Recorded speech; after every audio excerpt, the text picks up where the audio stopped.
And we are live. Hey guys, Hey. welcome to the Geek Out Live with Ed. And today I have another collector friend joining me. This is Brian from Toy Ventures magazine. He's also doing Plaid Stallions. He works on all the stuff you can see on Mego Museum.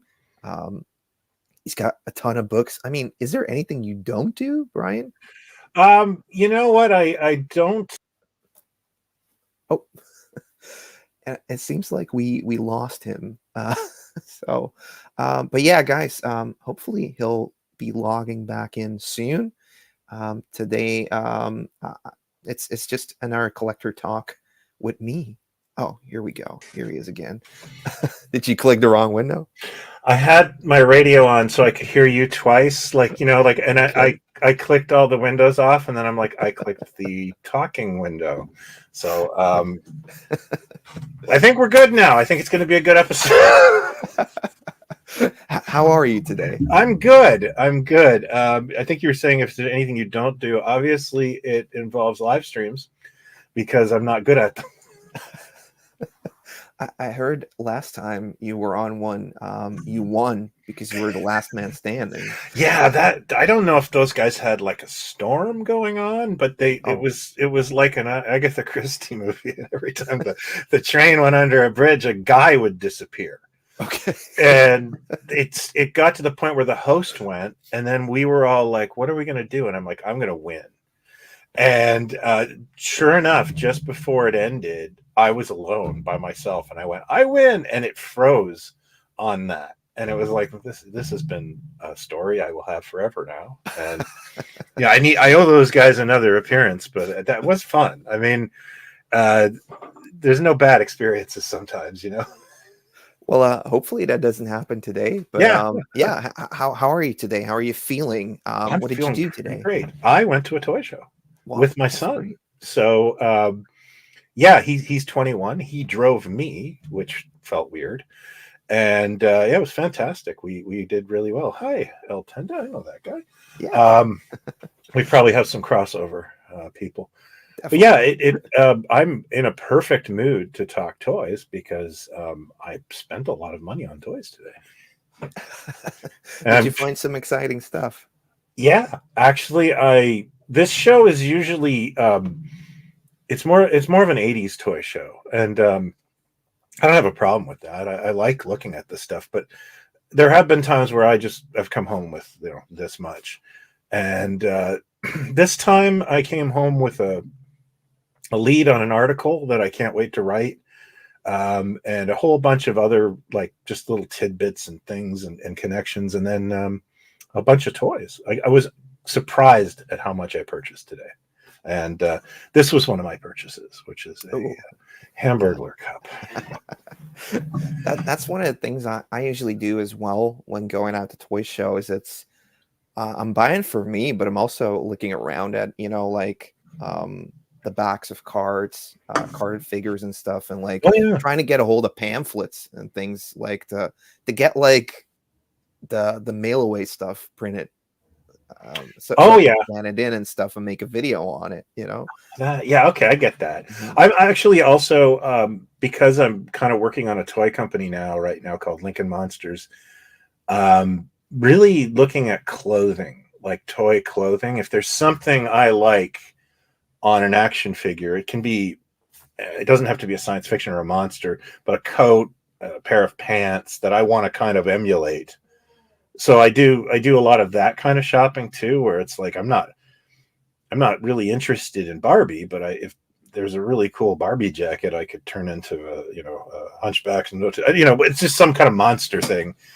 I'll buy it. So that's a So little. you're looking for stuff to kid bash with. Yeah, well, no, I'm looking for stuff to mock up that the factory could. Yeah. Like today, my afternoon, I will be dyeing a pair of toy pants, Okay. um, like a normal grown man does. You know. Yeah. And yeah, that's the kind of stuff I look for at shows. And I'm also like, I love going to shows because you see stuff that you've read about or seen on TV, or maybe you haven't, and you're kind of like, okay, this is this is just neat to come and visit this. Like you're almost going to a rare toy museum sometimes, and that's fine because I have, no interest in certain toy lines, but like today I saw the Teenage Mutant Ninja Turtles hockey game from Oh the yeah, 80s, and that thing's massive. the Remco So one. yeah, and it's like, okay, yeah, that's neat. And it all has like each character has like a different sculpt on it. Yeah, Almost. yeah. And That's they're pretty neat. that's a big thing here is those kind of hockey games. But the Turtles one is kind of unique to itself, and you can't ignore that when you see it at a toy show. Yeah, The other definitely. thing I saw today, and I was so happy that I had this choice, but I decided to pass. Was this guy had a pile of Action Force, probably more commonplace at shows you go to. Yeah, well, mainly in the UK. Yeah, I well, see them. but they had it in France too, didn't they? Yeah, McKinley? definitely. Yeah, Yeah, yeah. yeah. Um, I I saw the evil leader today, the one with the mask that it Oh, looks like a welding mask, and he's like an evil GI Joe underneath, and the Red Baron? No, I think he's no. in a white outfit. Yeah, he's in a white. I have him right there. He's got like a mask on. Yeah, I can't remember his name. I think it is the Baron. The I think it's Baron? just the Baron. Yeah, Yeah, Baron and von Dark? No, I don't know. I no. almost bought I'm him. mixing up toy lines. I think. Yeah, well, it's hard too. So a lot of these names aren't that memorable. Baron Ironblood. Here we go. Baron There's Toy Ironblood. Rush to the Thank rescue. you. Thanks, man. Yeah. You know what? Actually, that's my nickname because I have too much iron in my blood. Okay. I have to go like give it away. It's really weird. We got dudes from Belgium. We got somebody from New Zealand. Thanks so much for checking Wow. in. Idaho Falls. Idaho. What time is it in Awesome. New Zealand, I wonder? I think this kind of works for everybody though, doesn't it? Like 2:30 in the afternoon is Well, yeah. it's either your evening or your morning, eh? Or your night. Yeah, true. Yeah. An Action Man line. Well, it's a derivative from like when Action Man from the 70s also shrunk down to G.I. Joe levels, and then they call it Action Force. But it is indicated on the packaging as Action Man as well. But it's Oh yeah, it definitely like I mean that first wave of figures is so mind-boggling cool because they look exactly like 12-inch Action Men, like the expression, they really got it good, But they don't have they just have like the Kenner articulation, which Yeah, they would do later on with Star. I mean, they would take over the Star Wars. I remember running into those as a kid somewhere. I don't know how. Although we did have a large British population here. That maybe that's it. But I remember being really confused by them at like some yard sale because it's like these look like GI Joes, but they're not GI Joes. What are they? And I didn't know, and I didn't buy them. And years later, obviously, I figured that out. But I kind of love their charm, and I only have one figure right now, the Frogman. Okay. Yeah. Yeah. Well, they have like different divisions, which makes it cool. I've been able to pick up a couple during the last couple years, and I mean, it's easier for me, I think, to come across them. Yeah. But what I wanted to start off with was Sure. what were kind of like the toys you grew up with? Oh, sure. Yeah. Origin story. Yeah. I grew up just barely got born at the end of 1970, so I really was like the prime. My world was at that time, like when I was like 3, would have been GI Joe Adventure Team, Big Jim, and Mego superheroes at the time, and then that would go to unfortunately, unfortunately, Big Jim and GI Joe. I think they canceled that line when I was in kindergarten, or the first grade. I can't remember now. It's memory cheats, but and those were tragic. Like it was like what I'm not done with them. Why are they going away? And then Mego kind of really took over for the formative years because of that Star Trek, Planet of the Apes. Even the Fonz, like I'd say during those years, that was probably what I concentrated on. even Micronauts, which was a Mego product, I was really into. And then Star Wars came out, but it was a really slow burn for me because I don't think I saw Star Wars in its first run at all. But I liked the comic books, and I think I did buy a couple of the figures. But I think Star Wars, I was probably didn't really get into that until about 79. Okay. Just because I was a slow learner when it came to that property. Like, well, because you grew up in Canada as well. Yes. Yeah. So you're based in Toronto. That's where you grew up. Yeah. Was it like easy getting toys as a kid, or I mean, When you're widely me, it available? was because my dad sold toys. Oh wow. Okay. He distributed general merchandise to a chain of stores that dotted the landscape back then, and he was mainly into closeouts and rack toys. So I have stacks of his invoices from back in the day, and it's awesome. It's like one gross Batmobiles, things like that. And I remember those days because we were not we were one of those families that all basically worked together too. Like I would go on my dad's buying trips because we didn't have sitters or anything like that, and I can honestly remember, like, one of the coolest things was one of my dad's friends owned a toy store, and he would let us go in through the back, which was really cool. And one of the things that I really recall, and it's I've talked about it before, is that in the garbage, like he had a pile of garbage, and then he had the original Kenner Star Wars store display. Like buy all 12 of the, and and it had a spot for all the figures, and I like, and my dad's friend, his name was Klaus, I believe, said, oh, you can have that.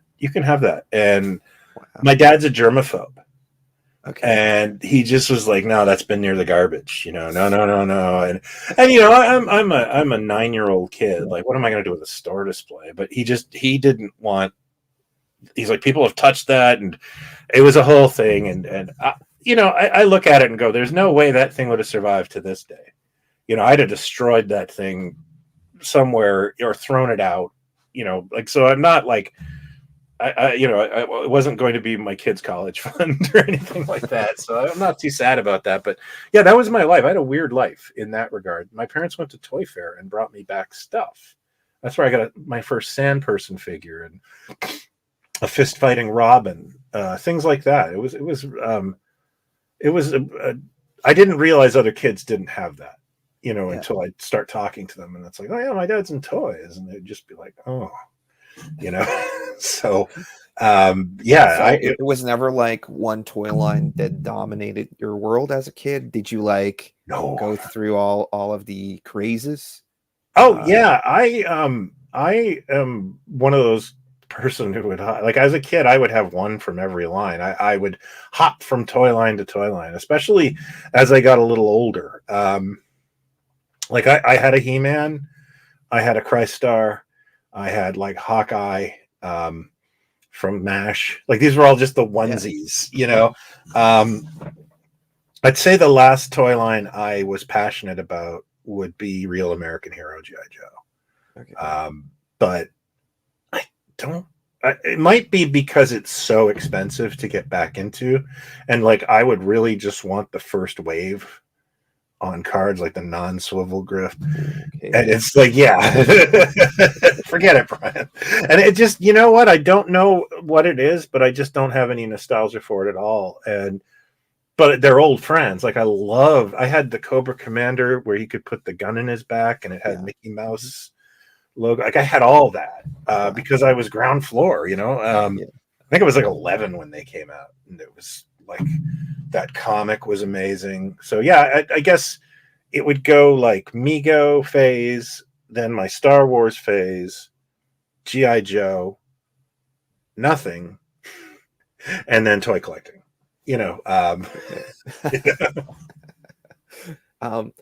Like having like a dad that worked with toys all the time and constantly being around toys, and seeing rack toys everywhere. Was there anything you didn't get or was not allowed to have, or Well, like was there a toy that got away, or is that like no? tons. Yeah, absolutely. I never.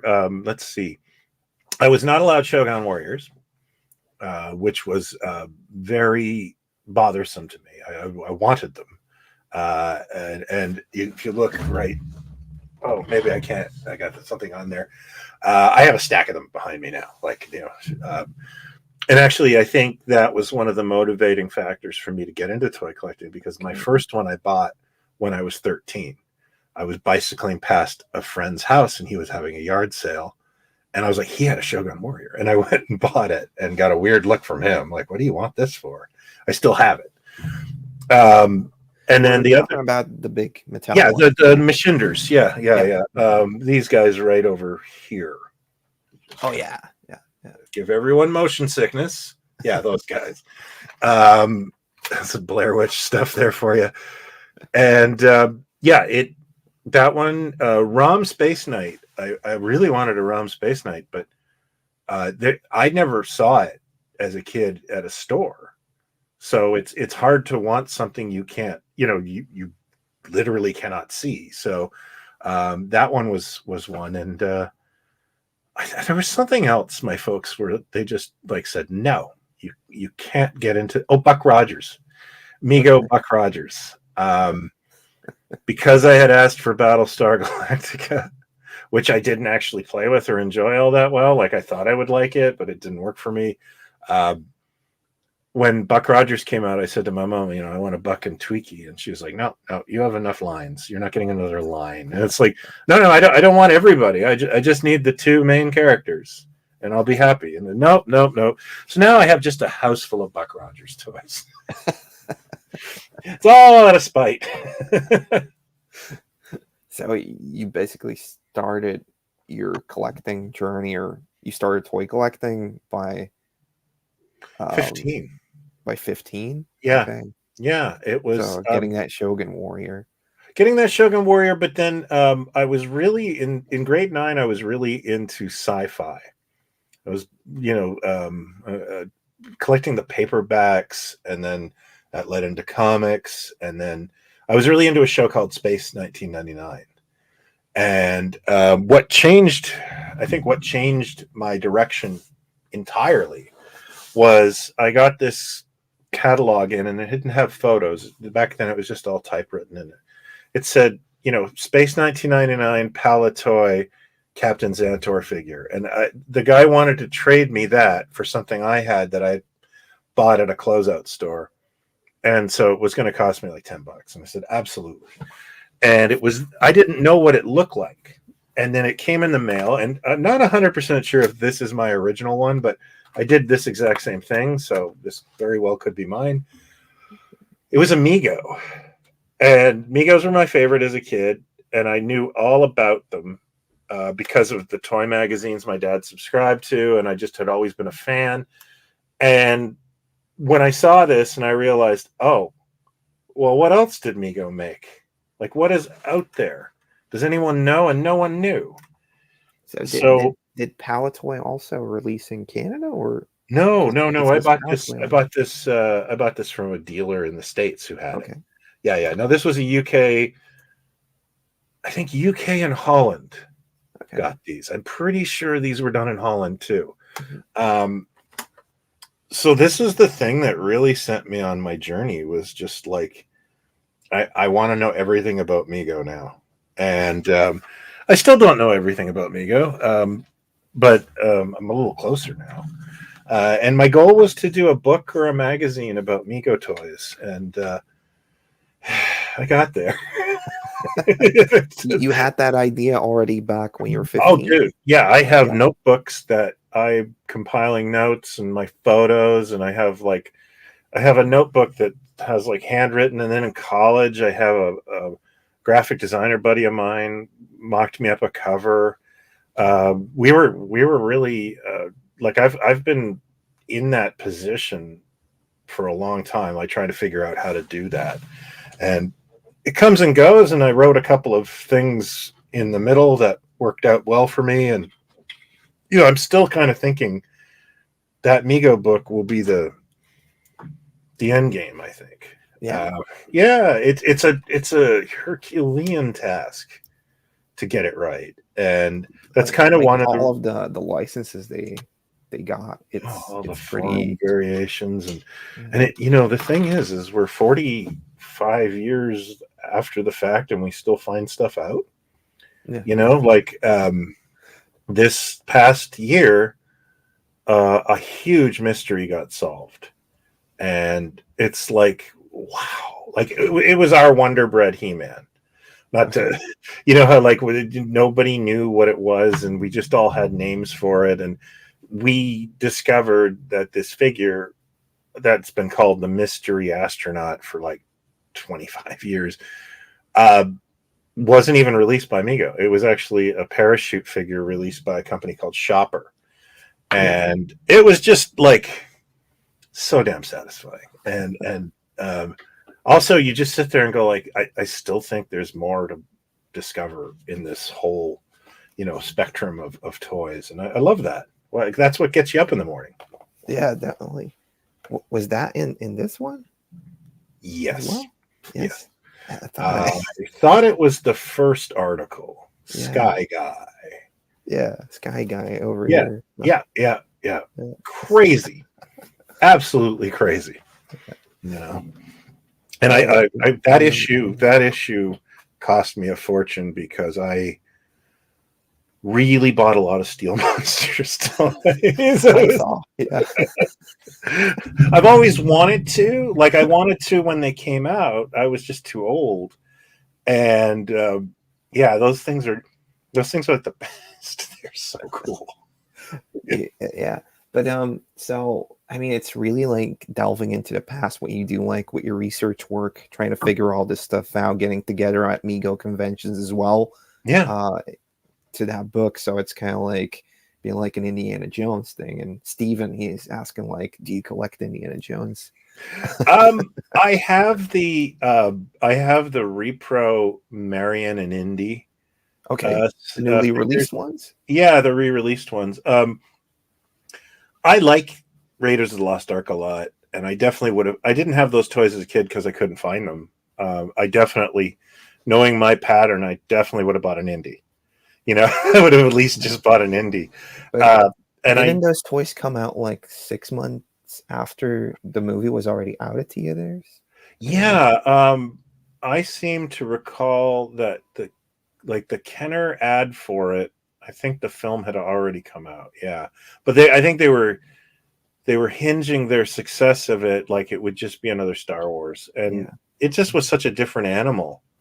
And I like Indiana Jones the concept, but I do kind of think it's a weird toy line because everyone just basically wants Indy. Yeah. And then the hardcore, they want every person in the background, and I get that, but it's like, yeah, I think it's a tough sell for the rest of the world, I guess. I mean, like I walked into GameStop here, and they've got Tote, and it's like, oh no, German mechanic, no, like this isn't going to be like, it's the dark side thing, like where it's like, no, the dark side, the superpower is dark side is a peg warmer here, and it's like, yeah, it always was, like it's just never going to get better, like I kept joking about like this new Marvel movies, they're going to have Kang action figures, and it's like, oh yeah, he was always a hot seller, I think my Toys R Us still has a Secret Wars Kang. I mean, I'm still looking for one on card, but have you checked outside? Well, over here, I did see them like at a flea market a couple, like 2 years ago. Didn't buy it. Should have probably done it. The trouble is finding one that's in nice shape, because a lot of them have a ton of shelf wear. Definitely, yellow bubble and all or that. the blisters are like already kind of broken and stuff. Yeah. I mean, I can honestly remember I was in first year university, so this is 1991, and the mall the closest to the university had a toy department that was like a tent in their parking lot. It was really weird. Like it was connected to the store, but I think during the summer they maybe used it as like their garden center, but they just shoved the toys in there for the rest of the year. And they had this bin, and it was like normally a bin I think you'd put rubber balls in, or and it was just clearance toys. And I started oh hey Kevin, I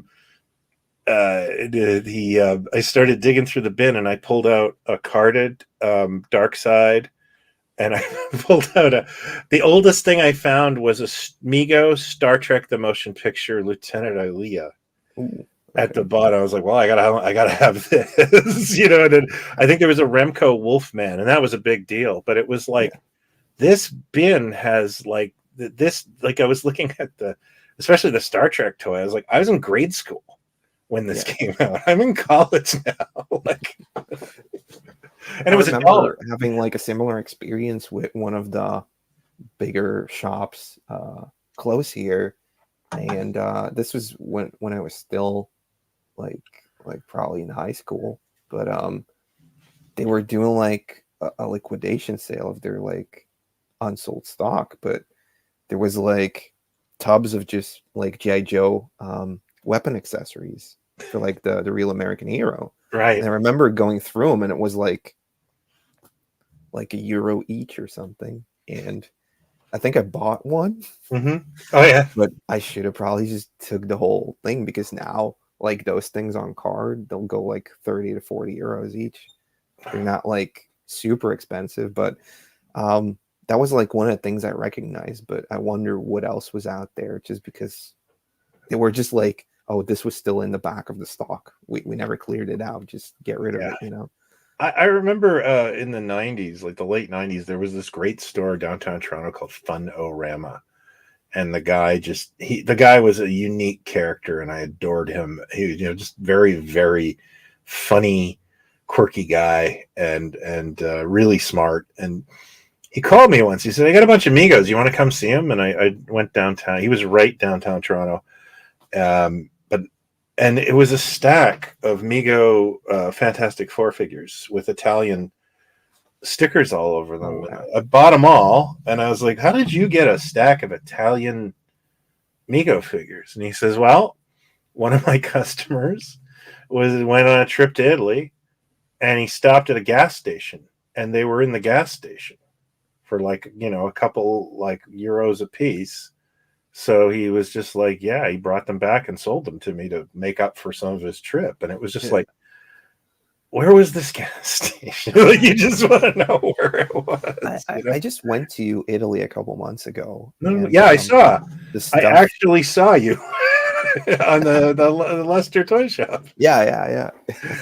Yeah, those guys were there as well. And I think I was drooling. Leo from Toy Heaven, like he goes through a lot of trouble to get to those stores that still have that old stock, but there's apparently still a lot of it left there.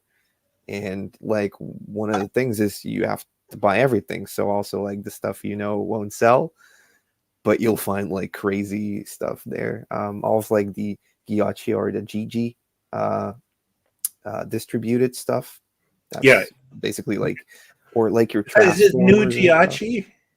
Is that how you say it? New Ghiacci? Ghiocchi? Okay, because I was calling it Gaioku, and I knew that was wrong. Oh, well, because it's like how I would say it. I'm not sure if that's how they pronounce it, but we're talking about the same thing, like the white with the little green touches on it. Yeah. Oh, yeah. I can't get over the stuff they have in overstock there. Like, it's insane. But I once went to there's a guy I know. His name is also Brian. He lives around here. He's about 20 years my senior, though, maybe 15. But he collects G.I. Joe, and I've been to his house a few times, and it's just a museum to G.I. Joe, all mint in box, beautiful. I asked him how he got his start, and it's the coolest story. He delivered Coke, like Coca-Cola. And he would walk into these little shops, and they let him in through the back, right? And he would go through the back and go, and he'd be there every other day, right? Like and he'd go, got any old toys? And he'd go through their old toys, and he said most of them just gave it away. So if it wasn't G.I. Joe, it was like Captain Action, Matt Mason, Mego, and he bought it all and he flipped it for what he wanted. And it's just like, oh, that is a toy collector's dream job, you know? Like, there were probably like days and months he didn't find anything. oh, I know, but the stuff fine he stuff. did find, and he loved changing routes, Yeah, you know, because then he'd get to do new stores, and but he figured it out, and it was like, damn, you were smart. yeah. Definitely. Talking about like other collectors, is there maybe like a collector you ran into early when you started collecting that kind of became like a blueprint for you on how you wanted to start Oh doing yeah, stuff? Or oh yeah, I had like no end of mentors, and they were all straight up legitimate, just helpful guys. I used to go yard sailing with a an older man from Brooklyn, New York, and he'd have scars and come on, kid, let's go. And like, I still wonder what my parents thought that was like. You know what I mean? But they knew it was exactly what it was. Like he's just a nice man, and he was so smart and so sweet. And I saw him get taken advantage of so much, or lose the opportunity because like his wife didn't believe in it, and like there was a bunch of stuff. Like he was like telling me to get into baseball cards in like 1986. okay, Like, kid, this market's gonna explode, and it did. But I'll tell you, he probably sold everything he had that was good a year before it for a third of what he could get a year later, because he was one of these guys who just he was an accountant. And his wife was not interested in him investing in this stuff. And it's too bad, because he knew what he was doing. He was a visionary. yeah, And unfortunately he's passed. And then when I got into the like the magazines and the toy collector, like the Comic Buyer's Guide was a big thing that was influential in the 80s. I started talking to a couple of toy collectors on Long Island. For some reason, Long Island had a lot of toy guys. And one of the guys was a fellow by the name of John McGonigal, and actually both guys, John McGonigal and John Bonavita. John's still with us, but he was a very influential collector. And John Bonavita, John McGonigal sadly passed away, but there's a lot of him in Plaid Stallions. He really kind of opened my eyes to a lot of stuff, and I just, every conversation we had, I learned something from him, and he was just giving of his information. Like, he's just giving of his time. He was just being generous. But it was also, I think, even though I was a 17-year-old kid and he was like a 30-year-old guy, I don't think he had a lot of peers who collected toys. You know, like a lot of male peers. Like, he used to talk about doing shows with a doll collecting older woman, but it was like he liked talking toys with other people. You know, like that was his, like when I called, it was not a I'm bugging him. It was like oh good, Brian, you know, and then we'd chat about Big Jim for an hour. And the only negative of that whole thing was the phone bill. My parents were super not happy with me racking up, you know, a $200 phone bill one month talking to middle-aged toy collectors. But I wanted to learn. And back then, did they already have like collection setups in rooms dedicated to it, or was it more like stowing away stock? It's hard to gauge, because we didn't have, you know, if you wanted to see something, you got a Polaroid mailed to you. Okay, wow. You know, 2 weeks later. Yeah, I mean, I remember once going to a guy's place in Florida, and he had his hi Ryan, he had his whatchamacallit, his toys in the back of a shop. So it was this cool comic shop, and then he had his toy collection in the back of the shop, and he wasn't actually there. He had to work, but he said, just tell the guy at the counter that you know me. And so I got basically locked in a room with this guy's collection for half an hour before my dad said, "Can we leave now?" Like, but I remember I took photos of it. I still have those photos, but it was like with a Kodak Yeah. disc camera. It's really bad photography, but I do remember being blown away by being in this, probably 10 by 12 room that was just filled with old toys. And I don't think that was probably the first time, there weren't vintage toy shops. They were very, very rare. And so to see that, that was probably 1988. That was a big deal. That was a really big deal. I remember that. I remember that vividly. And it wasn't like, it was a lot of 60s toys that I didn't care about. But still, I mean, mad respect, Like seeing it displayed and seeing Yeah, like I the mean, you look evolution at it of and go, I what get people why like you now. love this. Like he had all the there's a series, I think it's a mid 60s series by Remco called Horrible Hamilton and the Invaders. Have you ever heard of that? I have not, but I'm gonna Okay, be looking it up. Yeah. it's really cool. It's mid-century space monster stuff. Okay. And it definitely has a real vibe of the series The Outer Limits, if you're familiar with I'm a that bit familiar with it. Yeah. 60s series.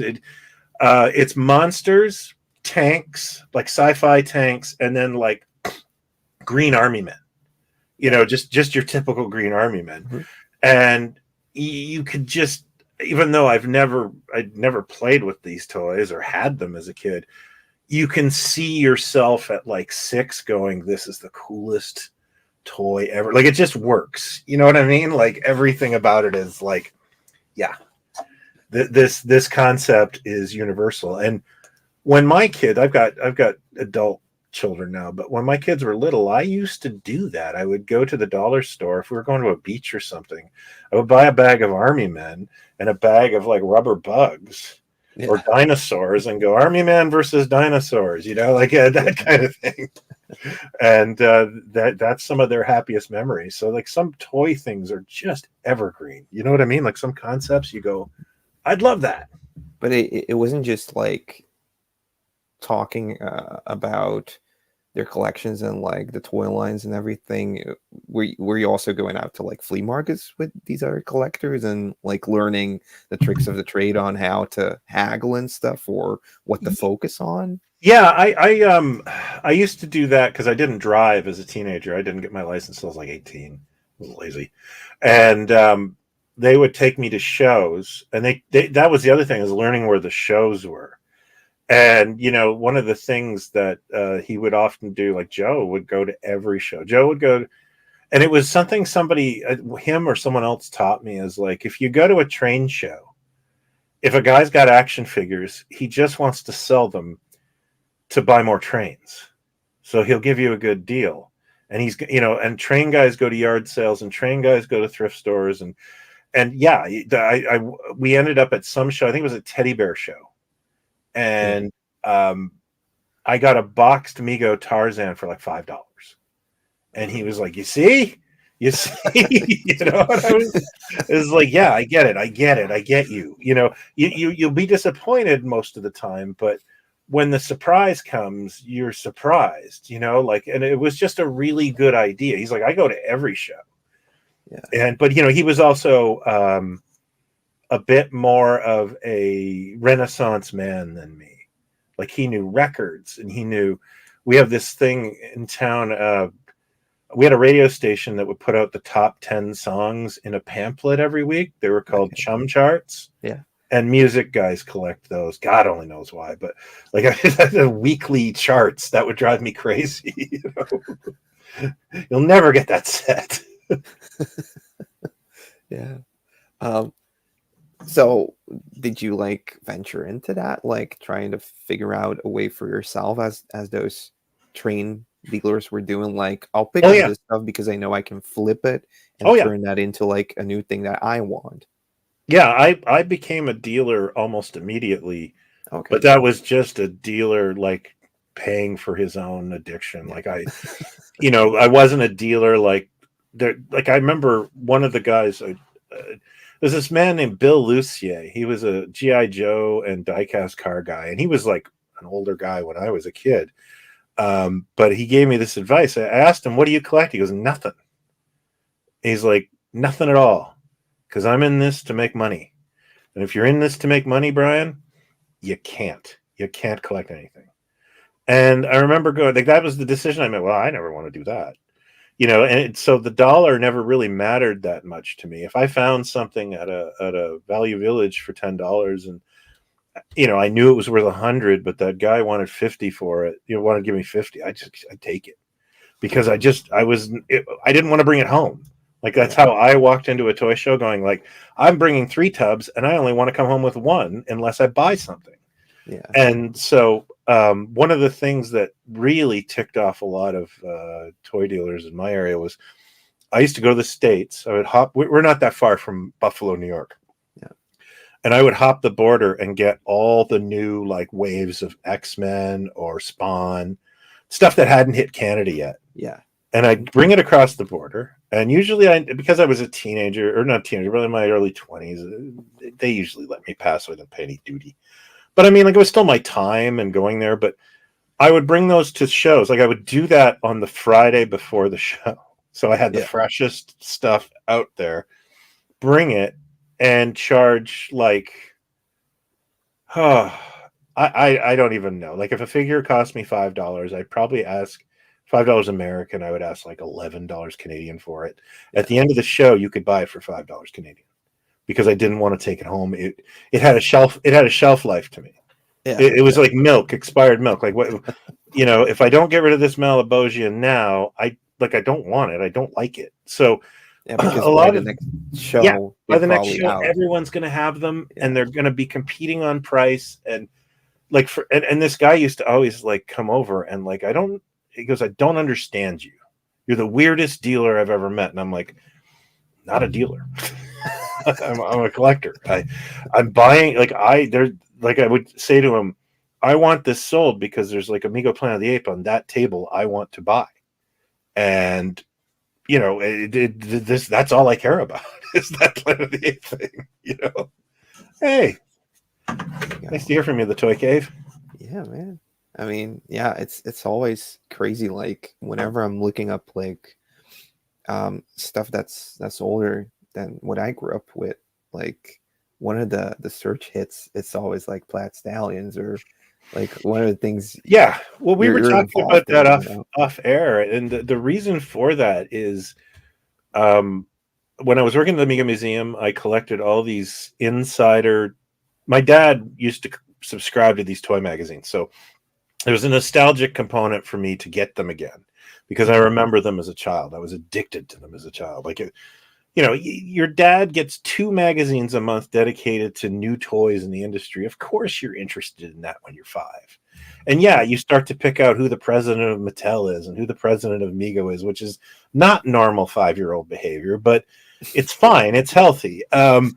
So what happened was, I started recollecting those, and I would put those on the Mego forum whenever there was something, like the Mego website, any kind of mention of Mego.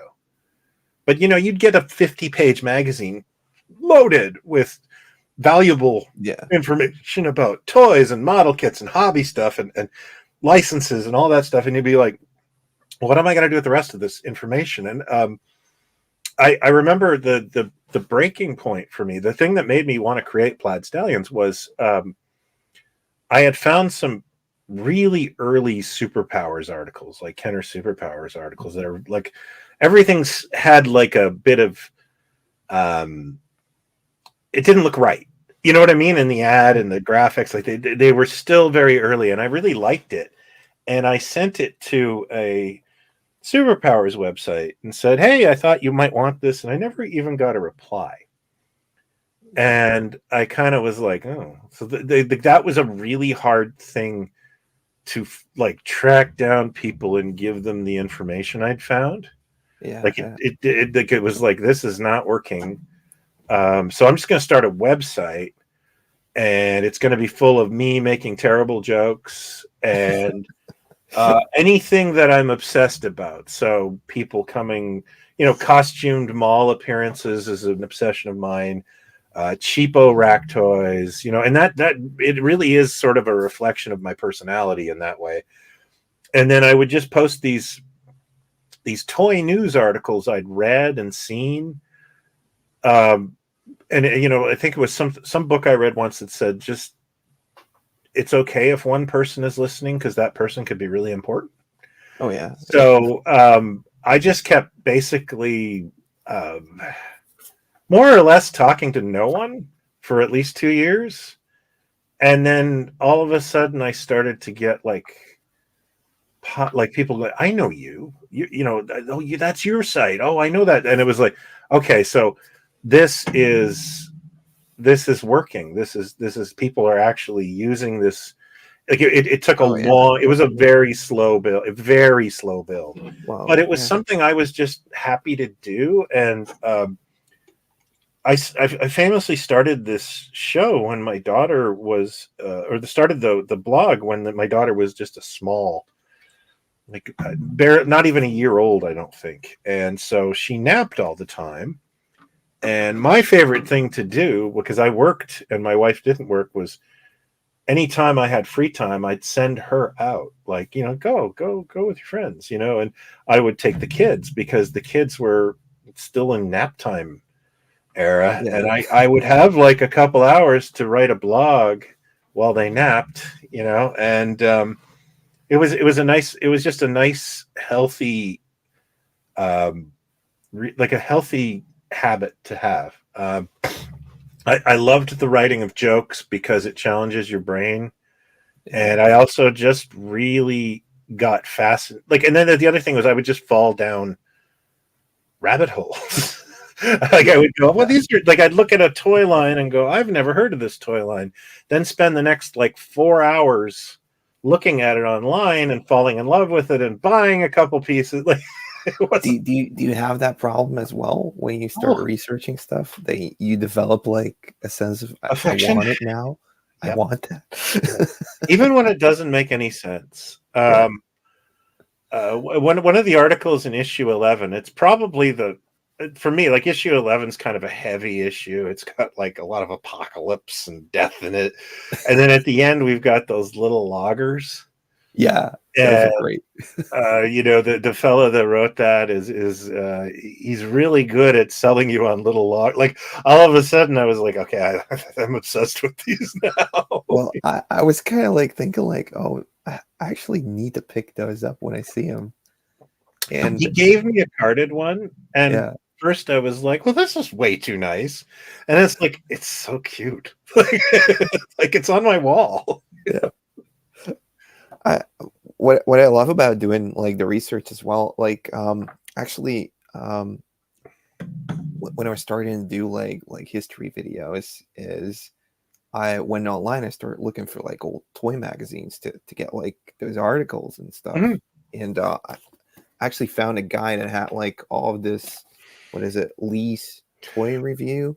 Yeah, I used to write for that. Really? Wow. Yeah. I know Lenny. Lenny has been in my house. He's a really good guy. In fact, I remember when he launched that magazine. He was at a toy show, and I met him. And he used to come down because he was in Connecticut. He'd come to the Toronto Toy Show.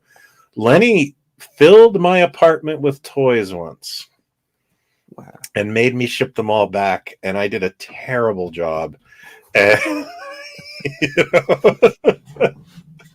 Yeah, that stuff is gold. I love those old magazines. Yeah, what I love about it is like I usually have the what is it called, Lee's? Yeah, Lee's, and then I have like Tomart's. Tomart's is very good as well. Yeah, and basically like this one dude that was like a huge Mego collector here in Belgium. Perhaps he still is. I see him sometimes at shows, but he doesn't go to everything. But I really want to get over there and like see his collection. Rick? I don't know if he's called Rick. Is it Thomas? I know 2 Belgian Mego collectors. It could be. Yeah, actually. But basically he had like 200 of these magazines. Yeah, that makes sense. Oh, yeah. I see. Yeah, he was selling. So I was like, yeah, I'll buy him like 80 euros. All right, let's just do it. Oh yeah, that's a good deal. So now I'm just like flipping through everything, and seeing like the evolution of what they thought about certain things, and then seeing how it develops, and then cross-referencing it with what people know now, as you were saying, like from the parachute guy, or like Yeah. the Wonder Woman Oh, Australian absolutely. version and Yeah. stuff like that. But it's insane. Like I love putting like what they thought in '92 compared to what they know now. That makes I wonder if it I so still much more juicy, you know? I wonder if I still have it. I just bought it recently. I'm just gonna look. Yeah, I had to have this. It's like $8. This is an action figure book from 1987 or something, 89. I don't even know what year it's from. Wow. Okay. Might be a little later, but anyways, it's horribly inaccurate, and it's got a lot of omissions and stuff. But that doesn't mean there's no value in it. Like it has a wonderful section on action team from, I think that's Germany or France. Like stuff like that. And the reason I picked it up was there was a few pictures in here of stuff that I don't think I've ever seen.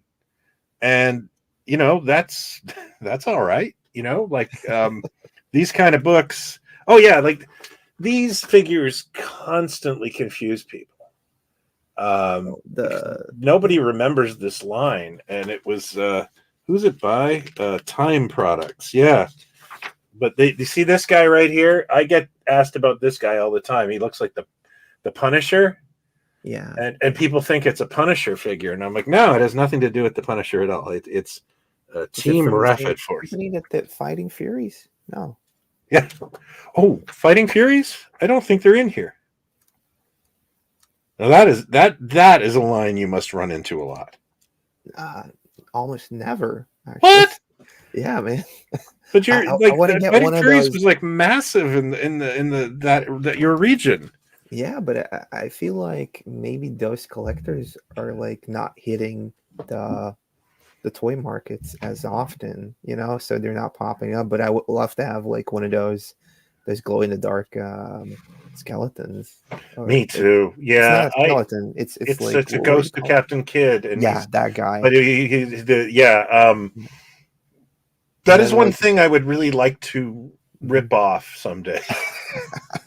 And I think like the UK version, he actually came in like a cardboard coffin.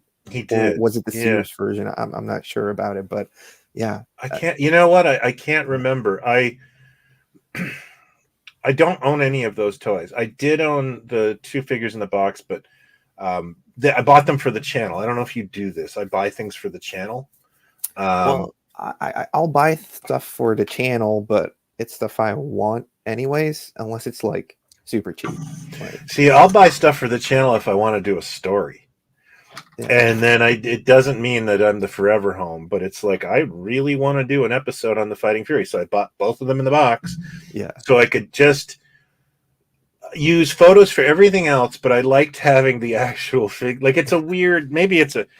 It just for me, if I didn't do that, it would feel like a PowerPoint presentation as opposed to a video. But anyway, and I'm also a really tactile person, so. But getting to this very long point, I think the Fighting Furies are some of the coolest toys out there that I don't collect. Same with Gabriel's Lone Ranger. What a stunning toy line. Yes, they're gorgeous. And I'm happy you at least have one of those. Oh yeah, they're Gabriel. Yeah. Mark's for you. Last summer. Yeah. At a flea. And now I only found out the back pocket actually has a gun. So I'm pretty glad about that. There's a beauty to their hands. But their hands are so well done to hold a gun. Like when you put a gun in that hand, you can tell it was sculpted to hold it. You know what I mean? Yeah, they're really. I pretty much picked this up because a collector friend of mine, Eve, who used to own the Gadget toy shop. I've heard of Gadget Belgium. Yeah. He was like, I'm super into like Lone Ranger, and he heard I was going to Mexico, and he's like, the pave. It's all like paved with Lone Ranger stuff over there. I didn't see anything Lone Ranger, but he was like convinced, like, Ed, bring me some Lone Ranger stuff. Well, you know what? He's probably seen. Like I watch some of those toy hunter videos that are there. I can't remember what the guys' names are. Mad Hunter. Mad Hunter, maybe that's it. I know it doesn't make sense in English, so it must make sense in Spanish, but they go to like museums and stuff and they see people's collections, and it really, like, I know it's not that easy to find some of that stuff, but you can't, if you don't speak Spanish and you watch that, you could get the impression that this stuff is everywhere. You know what I mean? Like, so I think he's kind of, I think he kind of gets a pass on that one, because like those guys show off some stuff that's like, damn it, like they're not even focusing on the thing I've never seen before. You know what I mean? Like they're looking at a He-Man, and there's like this, you know, boxed Bullet Man that I've been dying to see my entire life in the corner, and it's like, wow. I remember going to like the rock show over there, the big like toy flea market. That's every Saturday, and we didn't even get through like 20% of it, and it was just like mind blown. Like it's like walking around at a flea market in 1992 still. Like there's some new stuff there as well, but there's so much vintage. Everything from Big Jim going to like, you know, Turtles to like it was insanity to me. Like, what was funny was you need somebody that speaks Spanish. Oh yeah, you need a guide for that. I've got one in Mexico City. I would love to actually hang out with him. But I was obsessed with Mexican Megos in the 90s, because they made their own. Made their own apes. They made their own superheroes. They're super pricey. Eventually I burned out, and it became like so competitive that I just, something about it turned into conflict for me, and it was over. But I still have everything. But the one thing that I really kept from that was just friendship with a couple of Mexican collectors, and just the sweetest human beings on the planet. Like I still talk to them. I'm happy I'm still friends with them. You know, like it's just one of those things where it's like, we haven't done a toy deal in 5 years, but I still talk to you. You know, because it's like, you're a good person, you know, and I like having you in my life. But I used to, when I was at my prime with that, I used to, he would have me go to like flea markets and yard sales and buy like all the Spider-Mans I could find and all the Batmans. And I would send him this huge box of toys, and he would send me back like one Mego, which was, you know, not great on the postage side of things, but totally worth it. You know, like it was, instead of paying him cash, I was sending him, you know, $200 worth of loose figures. And he said, the flea market, like he was a flea market vendor in his part-time. It was just for the hobby, but he said, that's what sells, is your stuff. You know, like, so it's weird that he's trading valuable toys that won't get appreciated on the Mexican street market to me for stuff that will fly off the shelves, you know. It's just, the world's interesting is what I'm saying. I don't think like the floors are paved in Dinosaurs or in Kamikons, but you'd be able to find them there. But wouldn't that be Brazil, the Dinosaurs? Yeah, wasn't that glass like glass? Now this is another one that someone said, it's Glasliti. Okay, and it's sorry. Like, I don't know, it's Glasslight. And you know what's funny is the one in Italy, Geek. Yeah. Honestly, someone at Mego called it GIG to me once.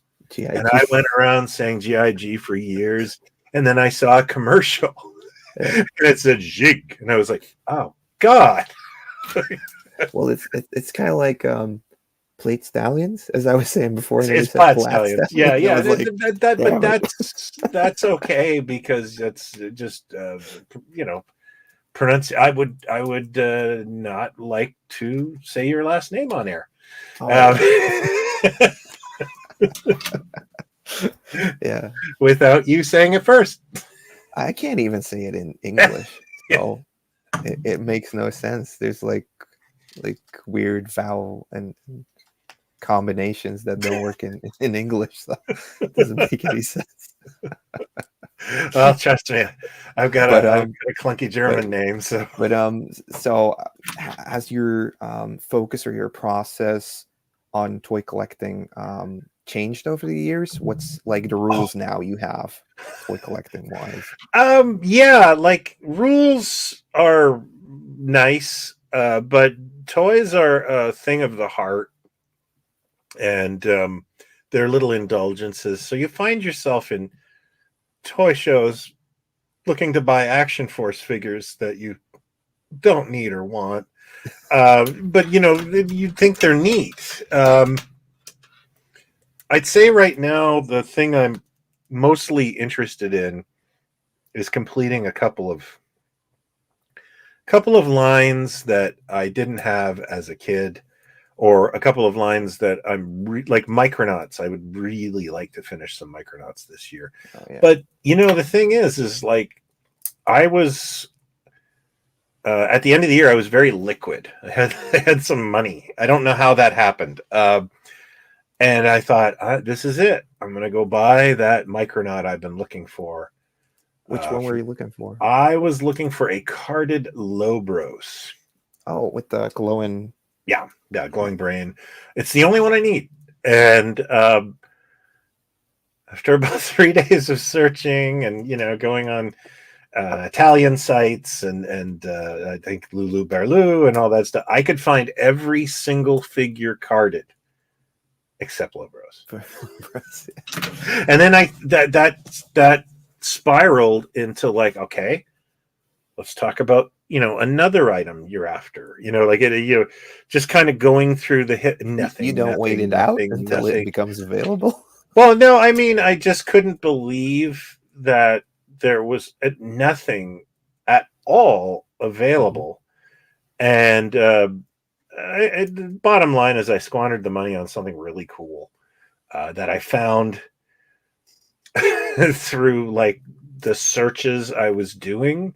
And then I was like, well, what does this seller have? And I'm like, oh my God, and bottom line is I have 2 Albator dolls in the back room there that I'm going to merge together into a super perfect mint one and then sell the other one. And it's like, I don't know how I get myself into these things. Like I didn't set out to do that. It just sort of happened and I justified it and walked away, if that makes sense. So Albator, that's like the Albator? Yeah, sorry. Yeah, my wife. No, My wife is like the my wife is French. Canadian French. Yeah. But they say it differently here, the different pronunciation. Okay. Yeah, Albator, Captain Harlock, whatever you want to call him. Yeah. I finally picked up one after 40 years of. Like I said to you before the show, You already had one, but they sold them in Canada. I got one at a toy show. John McGonigal, the influential friend, did a very generous trade. He said, "I really want that. I'll give you." I think he gave me a boxed Mego, something I wanted, and I didn't regret the trade. I still don't, but my mindset, like I was saying to you, was I'll see another one of these at a toy show. Famous last words. Now I will. Now I'll see boxed ones. Oh, you got a super chat. That's awesome. Man. Thank you so much, yes, Mac. Keep up with the good work. We'll try. Yeah. Is this considered work? Well, to me, it's like I just like during like the past 4 years of doing YouTube, I just ran into so many cool people that collect, but I never get the chance to really talk to or like get to know. Yeah, I get you. that. Like, I would love to just be able to go with you to like a toy show and just that'd be awesome out for like 3 hours. Yeah. I know where all the good burger places are. There you go. like because you watch the guys from Leicester Toy Shop on tour as well. Oh sure. Like, Yeah, I finally got to meet Joe. I got to meet Matt the cameraman and stuff, and we were there just hanging out the whole day at the Italy convention. Toysini, and like once you get to do that, you kind of like know each other and you kind of know what they're after. It just becomes so much more fun and stuff. And dude, I used to do toy shows here in Toronto. This is maybe going back 10 years, and we would pick a place. Like all my friends would pick a place Like there was usually a show in the middle that would work, like so everyone's driving about an hour to get to it. And we would set up and we would ask the showrunner, can we be all together? Right. Yeah. So we would get like 5 tables together. Yeah. And those were like, I didn't care how much money I don't know how much money I made. I don't know if I got anything. The only thing I remember about those shows was like, it was a fun day. Like we would all hang out. Customers, I remember at one point customers were bothering me because I was talking like, like, hey, we're having a conversation over here. Like that's how much I didn't really care. And I would bring my son. My son grew up at toy shows, and he had so much fun, and I can see the positives it had on him, because like going to the toy show today, like he's 21 now, and we went to a toy show together, and it was just like, this is fun. And those were the best times. I loved that sort of thing. Or going, like, you've been to the Chicago Toy Show, right? Yeah, that's yeah. I've been I think about 10 times. And the most fun I ever had, like I went with my wife a couple of times, and she's a blast to travel with. But the best time I had was, this is kind of funny. There was a major convention for my work the same weekend in Chicago that the toy show was on. And so I said to my work, well, I got to go. I got to go to NACS. It was the National Association of Convenience Stores. William Shatner was the key spokesman that day. And, what I did was work paid for the trip and the hotel for one day. And then I just said, okay, I'm flying out Sunday. Or no, I think I flew out Saturday night. So I did, I moved to a different hotel, put it on my credit card. That's the only expense I had of the show was one night in a hotel. And one of my friends who collects toys was somehow in Chicago. Like he was like a regional manager for something. And when he found out I was there, he said, well, I have to go supervise something. And he showed up. So like by Friday night, I was hanging out with my friend. Yeah. And then we did breakfast, and we did this. We didn't do the show. We did the setup of the show, which is just as important as the show. We also did that Friday night hotel thing. Yeah. And we bonded that weekend, and I think of that weekend all the time. It's just how pardon my French, how fun it was. And again, I can't really remember what I bought. Oh yes, I can. I bought the Fantasy Island tattoo Halloween costume. It was a good day, but I really did enjoy the weekend with him.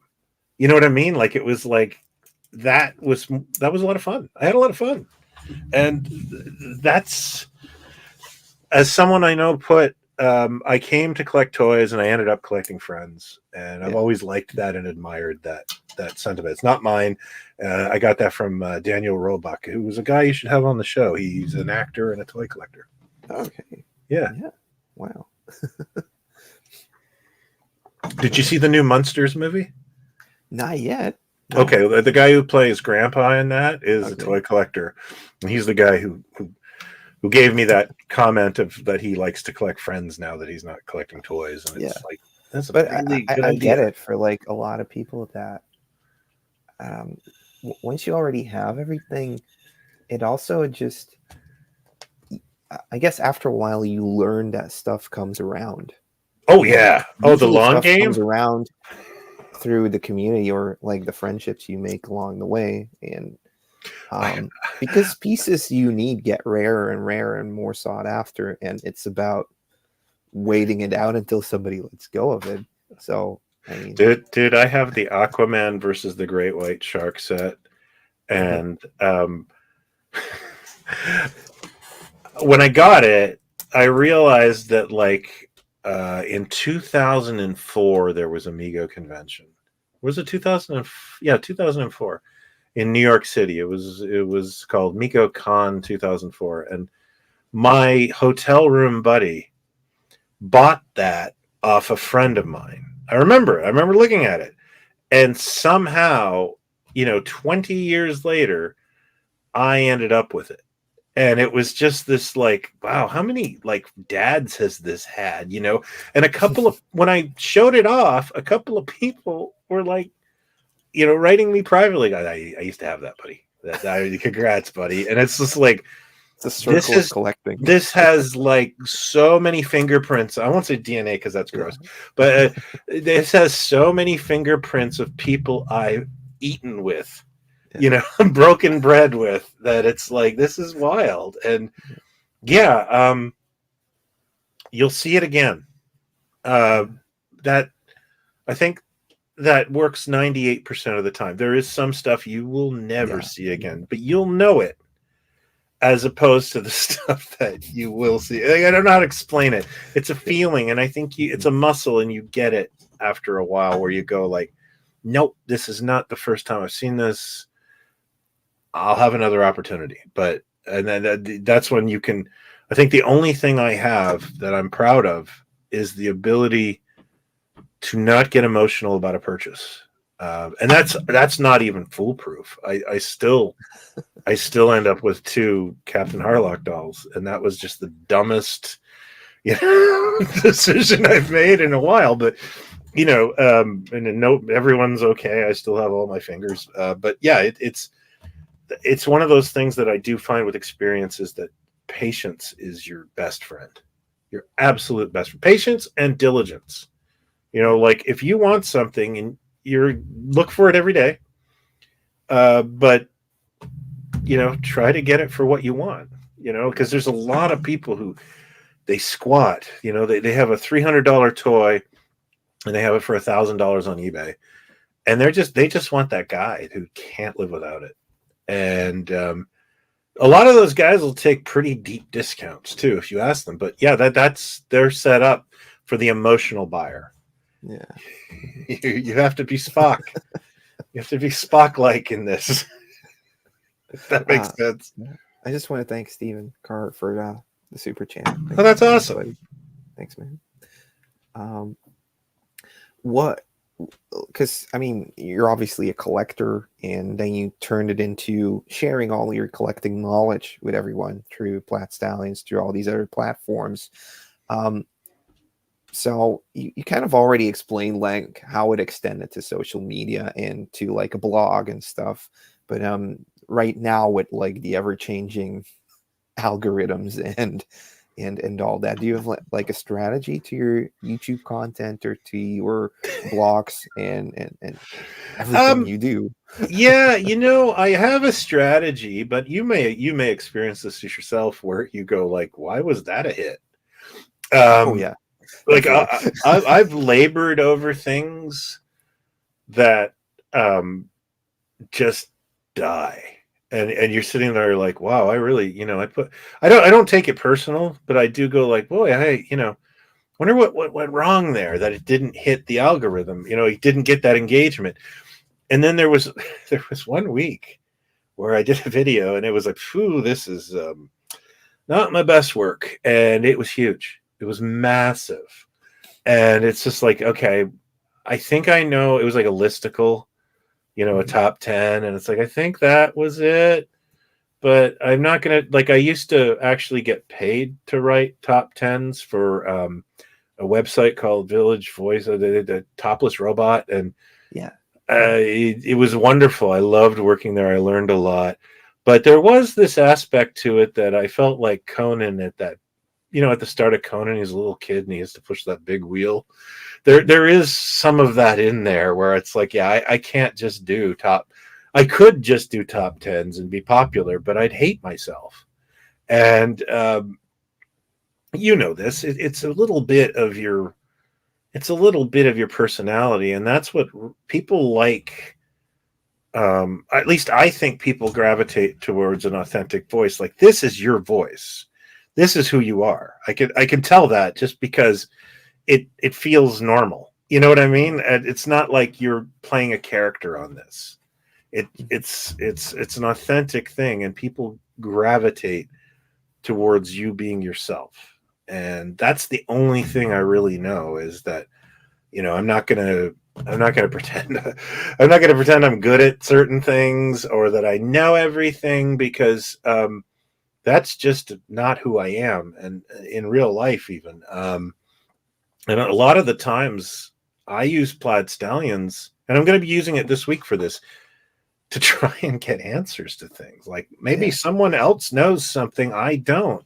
Please explain it to me. Like I've done that in many things, and I think that's like, I did not discover the Sky Guy figure. Another person did, but that person saw my video and said, "Oh, this is a mystery. I'm going to solve it. I'm going to send it to Brian." And it was like, "Thank you." It's just one of those things where it's like, yeah, strategy wise, you'd be surprised at how, well, maybe not. I mean, I don't have the biggest following in the world, so maybe this is par for the course. But yeah, I don't have a specific. It's almost what strikes my fancy most of the time, and sometimes people like it, and sometimes people don't, and it's fine either way. I mean, it's not a form of rejection. It's just, I feel like the way you write it down and stow it away on a block side allows a lot more people to find that pocket of knowledge later on.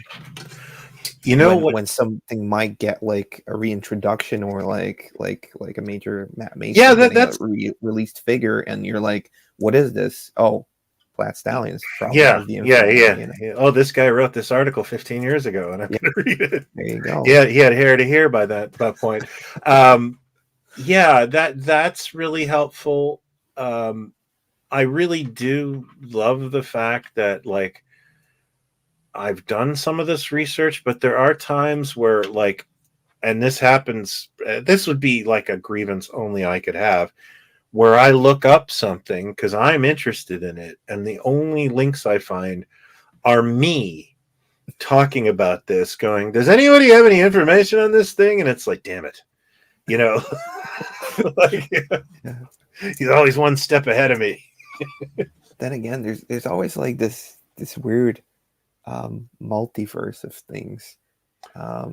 Like how have I never seen this line before? I think it's like, I think it's also in the in the 11th magazine, like the Animax things.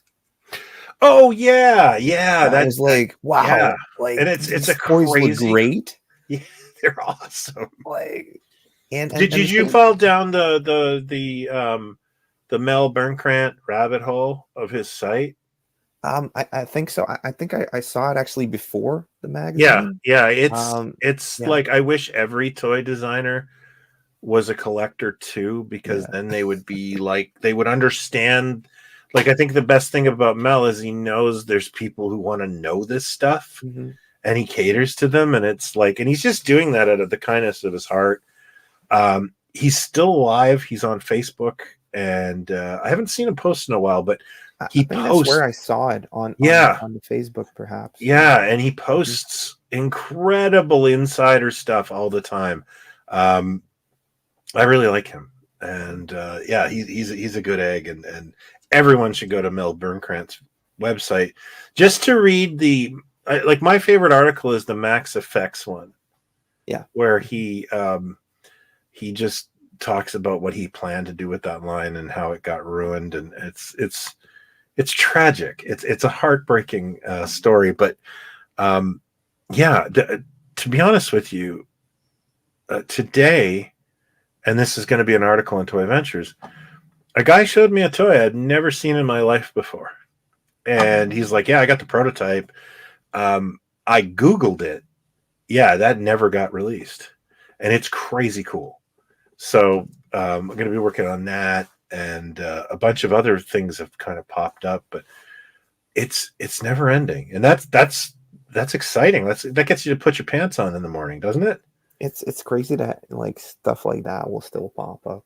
Like, yeah, I remember seeing like sketches for like a military Street Sharks line this week, and I was like,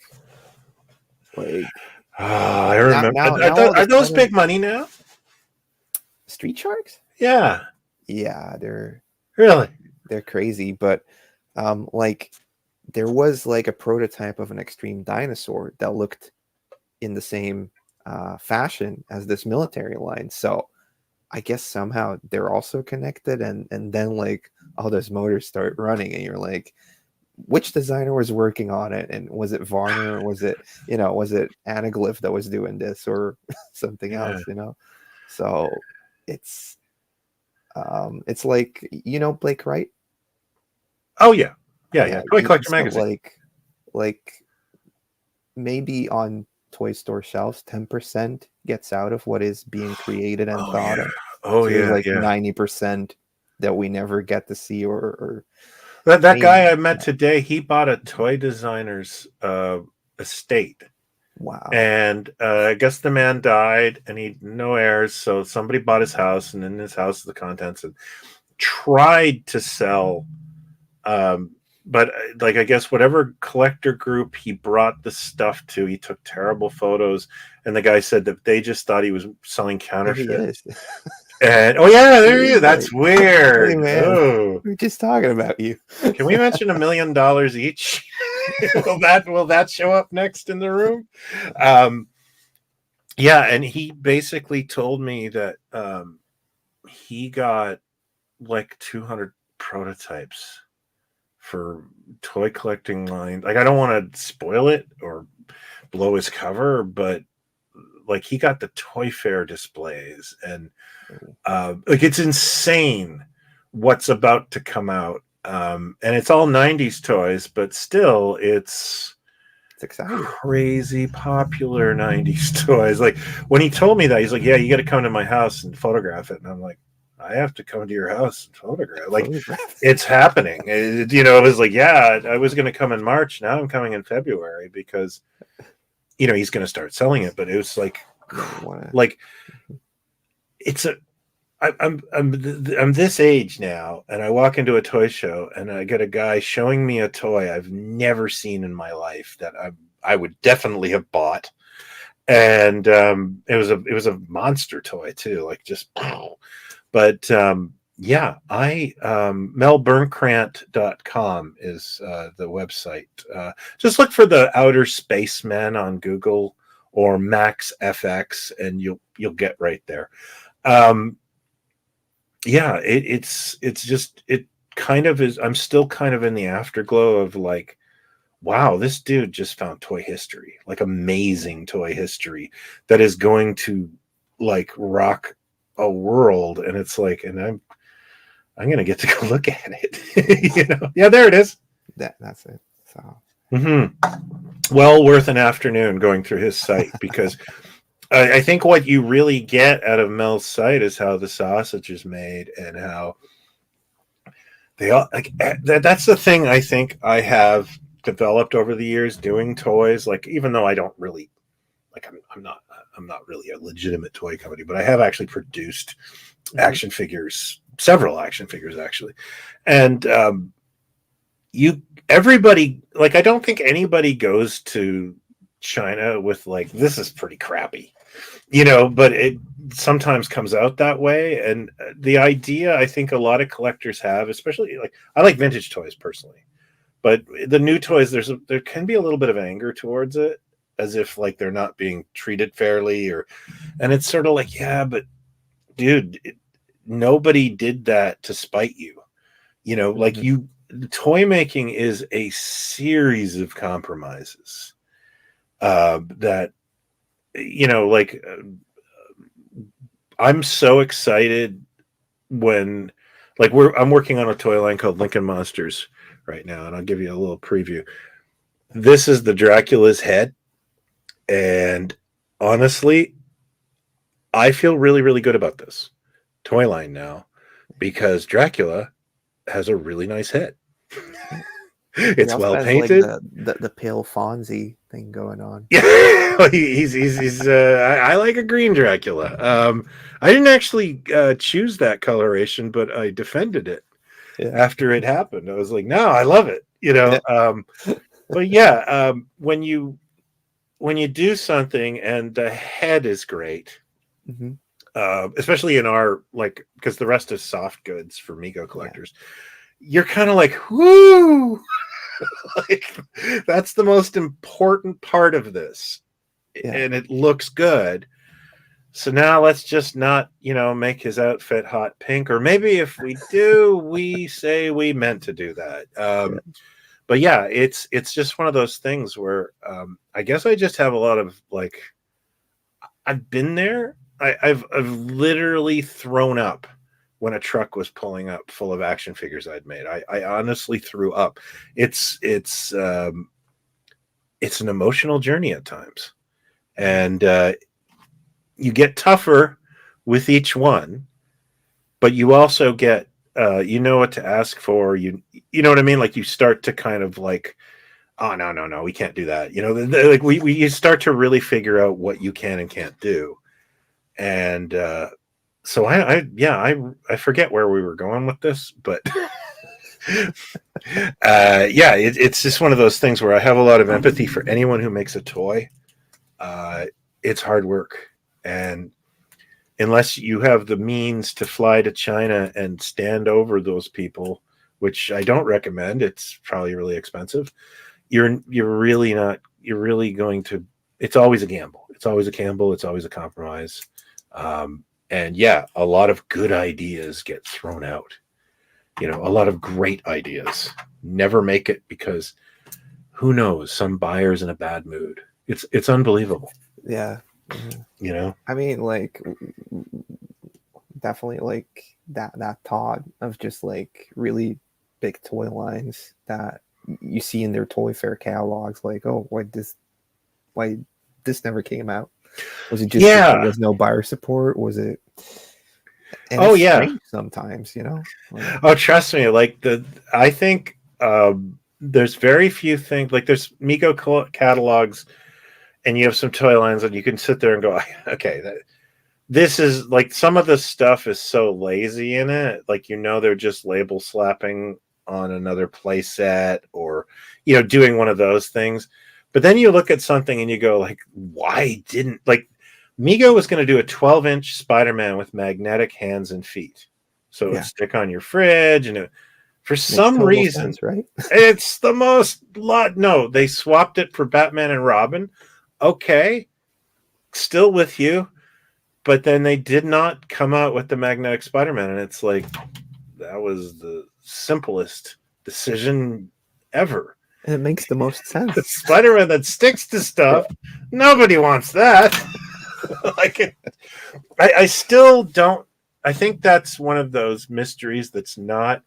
Oh, Jeff, you like Marine Boy? We did a whole special on Marine Boy in issue 7 of Toy Ventures magazine. It's actually got Marina on the cover.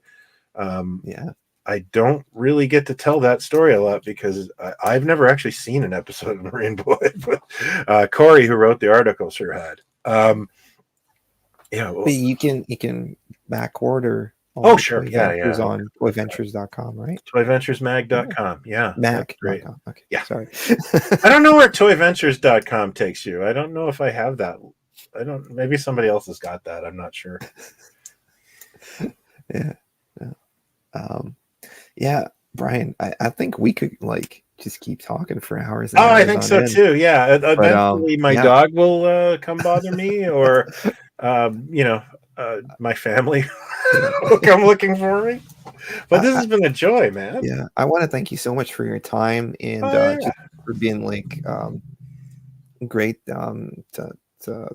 to work alongside as well. Oh, it's been fun, man. And thanks so much for your article. I've used Plaid Stallions or any of the other things as Bert is the author of this great article about the Toxic Crusader toys.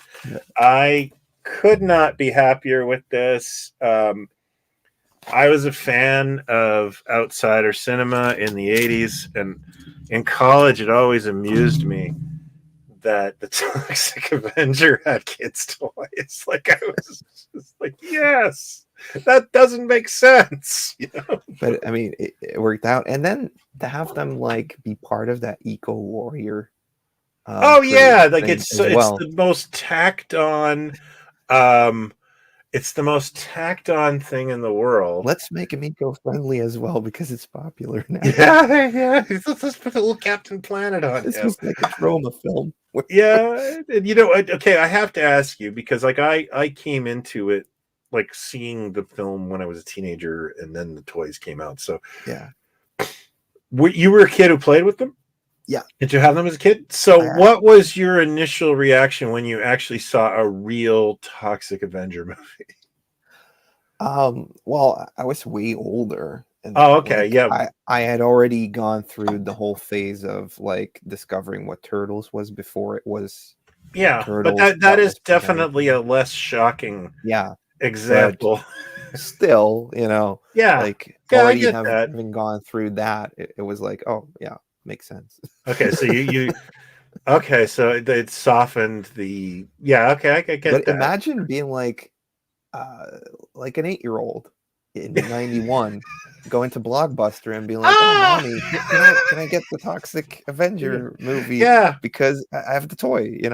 And then My, they're coming home and they're being like, "What is my happening here?" favorite Eco Warriors toy line is Swamp Thing.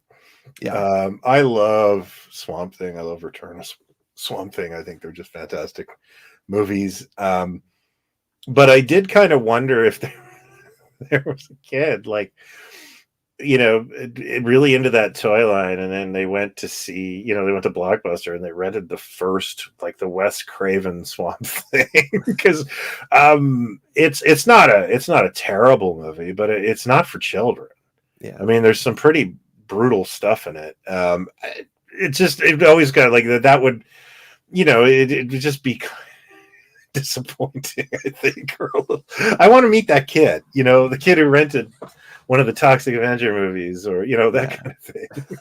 And the parent that didn't double check it Oh yeah, yeah. My came in like my 45 minutes later to like, my aunt, my cousin, was really into Mr. T. He was that age. He's yeah. he's a few years younger than me, and he was having his birthday party. Probably like was it 83? So he would have been like 6.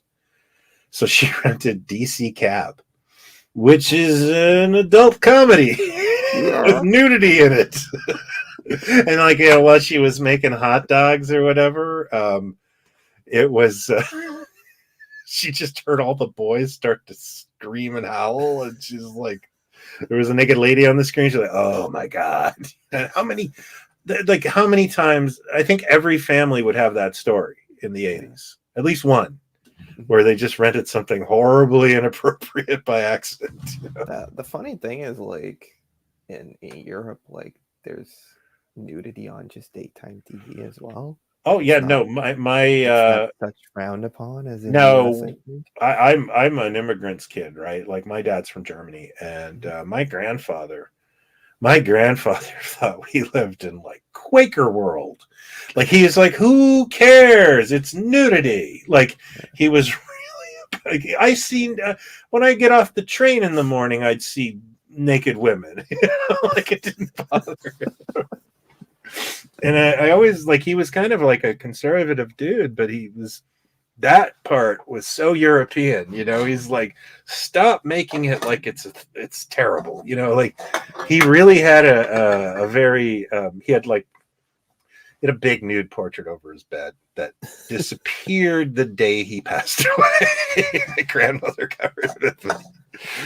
Yeah, I know all about Europe and how like I feel they're just superior in that way, and that there's less controversy about those sort of things. You know, Yeah, yeah. this kind of makes me laugh. You just reminded me of my grandfather, so it's a great way to end a chat. Yeah, yeah, definitely. But yeah, Brian, thank you so much Oh yeah, for it's a being treat, man. on. What are you working on next? Where can the people find you? I And am working on issue 12 of Plaid Stallions Toy Ventures magazine. Uh, I I have a lot to share about it, but not yet. I have a beautiful cover drawn by Pete Cursillo, who did this cover for me yeah, because he liked the idea, and we are going to do a tribute to Stretch Monster that involves the original creator. I met him at PowerCon this Oh, year. wow. Yeah. I'm very much trying to get. I actually know him, but I can't find his contact information. The kid on the box. I want to interview him. And yeah, I've got it's my 12th issue. For some reason, I consider that like a 3-year anniversary of the magazine. So the pack-in prize, I always do a prize, you know, a paper glider or an air freshener, or a sticker. This is the stupidest pack-in prize. It is the craziest. It's awesome. That's all I'm going to say. But it's also like, wow, this was really expensive and stupid. But, you know, it's a big deal. It's an anniversary. Yeah. So I'll be revealing that in February. You can catch me on the Brick Mantooth channel on YouTube, and anywhere you want to type in at Plaid Stallions. That's me. Usually. I got my Facebook stolen this week. So in the description below, you'll also find it, and I'll tag a comment where you get all the links as well. So then you awesome. can find Brian if you don't already know him, because I mean everybody knows him already, right? You can find me on the couch over there for the rest of the day if you're looking for me. All right. Well, guys, thank you so much for tuning in live. Yeah, thanks so this much has for been a treat, watching man. this later, and thank you so much, Brian, for doing this. Super and then I'm gonna end the stream, and we'll talk a bit more. Sure. Yeah, absolutely. Bye, everybody.